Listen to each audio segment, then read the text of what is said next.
بسم اللہ الرحمن الرحیم۔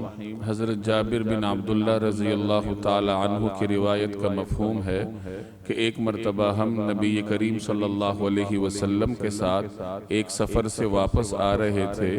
جب ہم بنو نجار کے باغوں میں سے ایک باغ کے پاس پہنچے تو اس باغ میں ایک اونٹ تھا جو ہر داخل ہونے والے پر حملہ آور ہوتا تھا۔ اس کے مالکان نے نبی کریم صلی اللہ علیہ وسلم کی خدمت میں شکایت پیش کی۔ آپ صلی اللہ علیہ وسلم اس باغ میں تشریف لے گئے اور اس اونٹ کو بلایا تو وہ اونٹ آپ کے پاس آ کر اپنا چہرہ زمین پر رکھ کر بیٹھ گیا۔ نبی کریم صلی اللہ علیہ وسلم نے اس کی لگام منگوائی، اسے لگام ڈالی اور اس کے مالک کے حوالے کیا، اور پھر ارشاد فرمایا کہ زمین و آسمان میں کوئی چیز ایسی نہیں ہے جو یہ نہ جانتی ہو کہ میں اللہ کا رسول ہوں سوائے انسان اور جنات میں سے نافرمانوں کے۔ یہ مسند احمد کی روایت ہے۔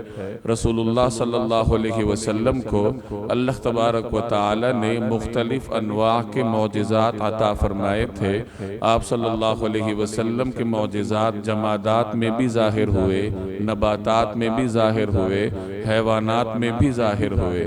آج جو ہم نے روایت پڑھی اس میں رسول اللہ صلی اللہ علیہ وسلم کے معجزے کا تعلق حیوانات سے ہے۔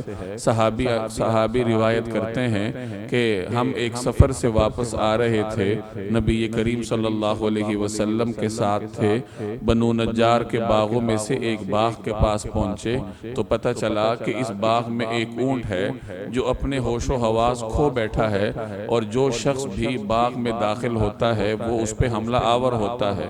لوگ خوف کے مارے اس کے قریب نہیں جا رہے ہوں گے، تو انہوں نے آ کر حضور صلی اللہ علیہ وسلم سے شکایت کی۔ نبی کریم صلی اللہ علیہ وسلم تشریف لائے اور اس اونٹ کو بلایا تو وہی اونٹ جو ہوش و حواس سے بیگانہ تھا، رسول اللہ صلی اللہ علیہ وسلم کو جب اپنے سامنے دیکھا اور آپ کا حکم دیکھا تو وہ بڑی شرافت کے ساتھ آیا اور اپنا چہرہ رسول اللہ صلی اللہ علیہ وسلم کے سامنے زمین پر رکھ دیا اور بیٹھ گیا۔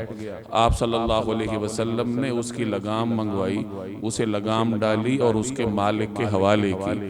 گویا اس کا وہ ہوش و حواس واپس آ چکا اور اب دوبارہ وہ اسی طرح مانوس ہو گیا تھا جیسے وہ پہلے تھا، آپ صلی اللہ علیہ وسلم کی برکت سے۔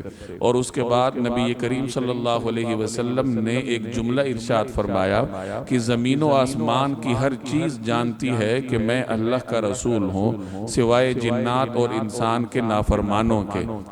یعنی جنات میں سے جو نافرمان ہیں، انسانوں میں سے جو نافرمان ہیں، انہیں یہ توفیق نہیں ہے کہ وہ رسول اللہ صلی اللہ علیہ وسلم کو پہچانے کہ آپ صلی اللہ علیہ وسلم اللہ کے رسول ہیں، ورنہ اس کے سوا کائنات کی ہر چیز، خواہ وہ کسی بھی جنس میں سے ہو، جمادات میں سے ہو، حیوانات میں سے ہو، نباتات میں سے ہو، اللہ جل جلالہ کے فضل سے وہ اتنا شعور اور ادراک رکھتی ہے کہ وہ یہ پہچان سکے کہ جناب رسول اللہ صلی اللہ علیہ وسلم اللہ کے رسول ہیں۔ اللہ تبارک و تعالی مجھے اور آپ کو نبی کریم صلی اللہ علیہ وسلم کی صفات پڑھنے کی توفیق عطا فرمائے۔